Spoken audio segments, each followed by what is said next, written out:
কাজ করত। অল্প আয় হলেও সে সৎভাবে রোজগার করত। আর আমিনা ঘরে থেকে নামাজ পড়তো এবং প্রতিদিন স্বামীর জন্য দোয়া করত। এক রাতে হাসান ক্লান্ত ও চিন্তিত অবস্থায় বাড়ি ফিরল।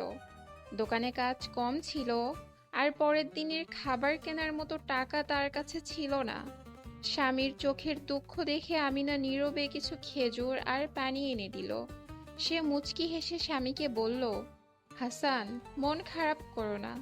আমাদের প্রিয় নবী মুহাম্মদ সাল্লাল্লাহু আলাইহি ওয়াসাল্লাম বলেছেন, যদি আমরা আল্লাহর উপর ভরসা করি, আল্লাহ অজানা পথ থেকেও রিজিক দেন।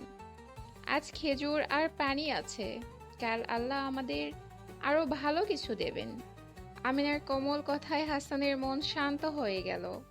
তারা একসাথে নামাজ পড়ল এবং আল্লাহর কাছে শুকরিয়া আদায় করল।